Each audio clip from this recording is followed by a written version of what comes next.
Vamos agora iniciar mais um momento de meditação da palavra com Cleverson Rodrigues.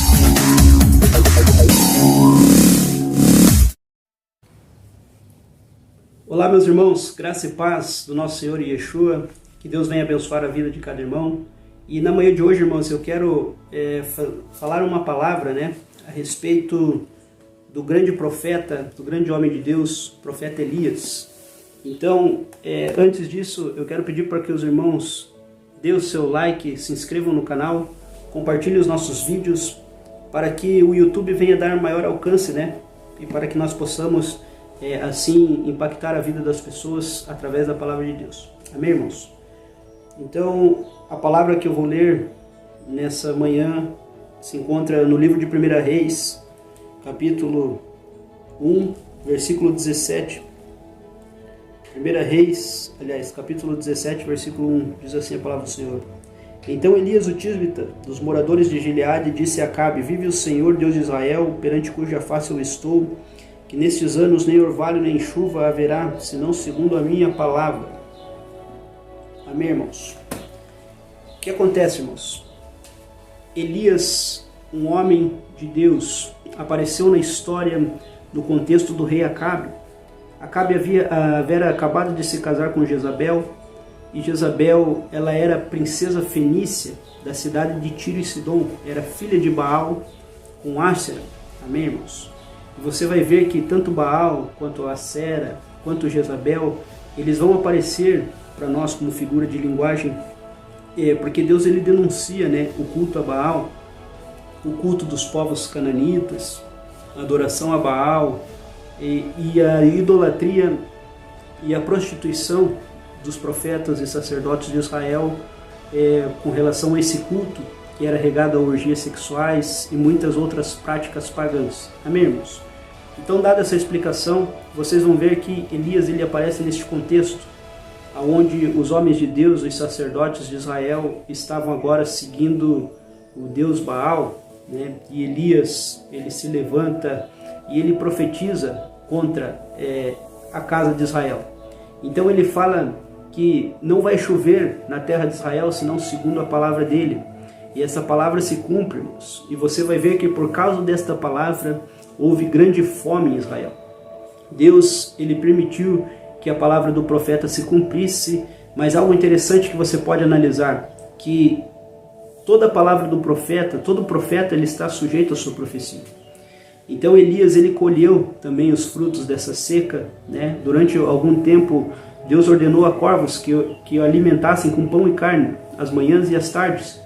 E ele estava à beira do ribeiro, e então ele tinha água, Porém chegou um período em que o ribeiro se secou. Então Deus o enviou, irmãos. E você vai ver que quando Deus o envia, Deus envia ele à terra de Serepta. E essa terra justamente ela ficava em Sidom, que era a terra de Jezabel. Então você vê que muitas vezes Deus ele te tira da sua terra e envia as terras do seu inimigo. Porque lá em Serepta havia uma viúva, E esta viúva ela não era convertida ao Deus de Israel. Prova disso é que você vai ver que quando ela vai se portar ao profeta, ela fala: Vive o Senhor seu Deus, que eu só tenho um pouco de farinha e um pouco de azeite. Então ela conhecia o Deus de Elias, porém ela não servia o Deus de Elias. Como o povo dela, com certeza o culto dela era Baal. Porém essa viúva ela sustentou Elias. E você vai ver que ela então sustentava o profeta, e o filho dela morreu. E ela achou que por causa dos pecados dela e da iniquidade dela, o filho dela havia morrido, e que o profeta então havia ido até lá para trazer juízo sobre todas aquelas coisas. Então o profeta ressuscitou o menino, e ela logo percebeu que ele era um homem de Deus. Amém, irmãos? Então depois você vai ver que depois dessas coisas Deus ordena que Elias ele volte a Israel. E quando Elias está voltando a Israel, tem um mordomo do rei que é Obadias. E Elias então ele vai até Obadias, E Obadias ele estava escondendo, irmãos, 100 dos profetas de Israel para que não fossem mortos por Jezabel. E estava ali os alimentando com pão, com água. Você vai ver algo interessante, irmãos, que por causa da profecia de Elias, muitos profetas de Deus morreram neste contexto. Você vai ver que por causa da palavra de um homem, muitos homens de Deus que lá estavam em Israel perderam suas vidas. Muitos homens que também profetizavam acerca de coisas do Deus de Israel morreram. Para você ver que Deus, ele vela pela sua palavra. E a morte, ela não é o fim, mas ela é justamente o começo de uma vida eterna com Cristo. Por isso, muitas vezes, Deus ele permite que a gente passe por situações, até inclusive de morte, porque na verdade o que ele visa é a salvação da vida eterna, é nos dar vida eterna, é a salvação da nossa alma. O que ele quer às vezes não é cura, mas sim ressurreição. Amém, irmãos?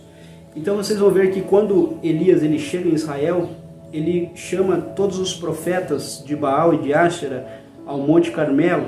E quando chegam lá no Monte Carmelo, Elias fala: vamos tirar a prova agora e ver quem é Deus em Israel, quem é o verdadeiro Deus. Será que aquele ao qual Deus responder com fogo, esse é o verdadeiro Deus? E então algo interessante acontece, irmãos.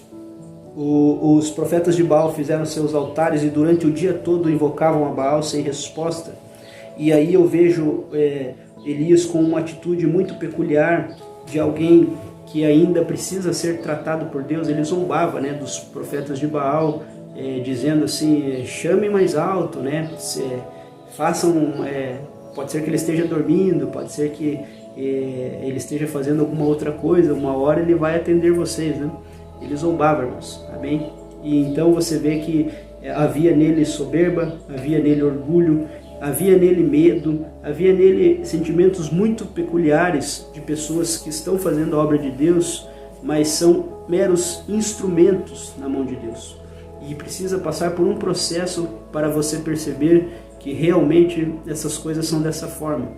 Deus ele usa até um jumentinho para falar, até o burro para falar com o homem, se for preciso. Amém? Então, o nosso coração não deve ter vaidade, não deve ter soberba e não deve ter orgulho. Então, prova de que Elias ainda não havia entendido muito bem o propósito de Deus é que logo depois Deus responder com fogo e os sinais acontecerem, ele ordenou a morte daqueles 850 profetas de Baal. Amém, irmãos? Então Elias ele era alguém sistemático, alguém que para ele ou era 8 ou era 80.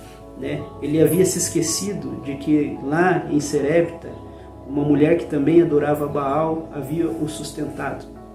Amém? E aí então você vai ver que Deus ele fez algo interessante.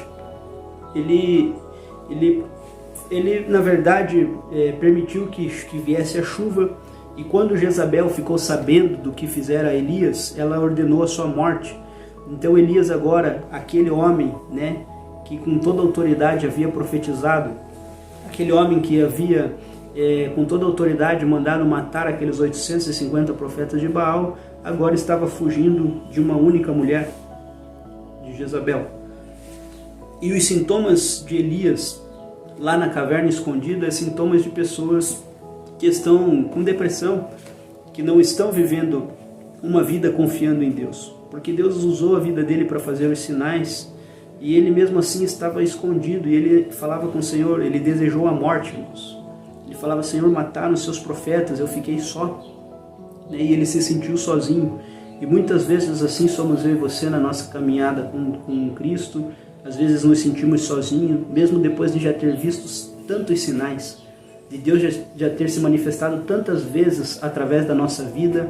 A gente às vezes duvida do poder de Deus e daquilo que Deus ainda tem para fazer através de nós. Amém, irmãos? Então você vai ver que Elias ele foge para um lugar muito distante, lá no Monte Horebe. Amém, irmãos? Onde também o nosso Senhor Jesus falou com Moisés pela primeira vez, lugar de sinal, lugar de relacionamento com Deus. Então você vai ver que o Senhor Jesus ele aparece a Elias e ordena que Elias saia para fora, né? Mas ele manda um vento muito forte, e o Senhor não estava no vento. Ele manda fogo, e o Senhor também não estava no fogo, né? Ele manda terremoto, e o Senhor também não estava no terremoto. Aí, qual foi a mensagem que o nosso Deus ele quis passar para Elias através disso? Que não é por força e nem por violência, mas pelo meu Espírito, assim diz o Senhor. Então, irmãos, o Evangelho não é por força, por violência, que você vai converter as pessoas a Cristo, que você vai trazer as pessoas para Deus. Porque Jesus, o nosso Deus, ele não estava no terremoto, ele não estava no fogo, ele não estava no vento, mas ele estava naquela voz mansa que estava trazendo a boa nova. E isso é a pregação do Evangelho. Fique com essa palavra em nome de Jesus. Curta, dê o seu like, compartilhe esse vídeo e eu tenho certeza que as pessoas irão entender que o propósito de Deus na vida da testemunha Elias é uma tipologia das duas testemunhas, irmãos. Moisés representando a lei, representando as coisas da antiga aliança, e Elias representando os profetas, né? Estavam os dois juntos, juntamente com Cristo, lá no Monte da Transfiguração. Moisés representa aqueles que morreram em Cristo Jesus e Elias representa aqueles que ficaram vivos, que foram poupados, que estarão no tempo do fim tocando trombetas, anunciando todas as coisas que haverão de acontecer com Jezabel, com a grande meretriz, com a grande Babilônia.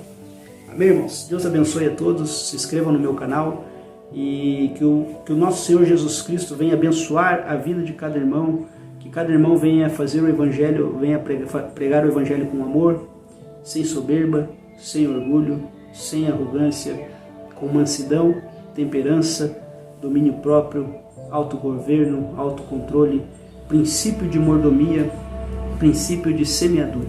Deus abençoe a todos, fiquem com Deus e até os próximos vídeos, em nome de Jesus.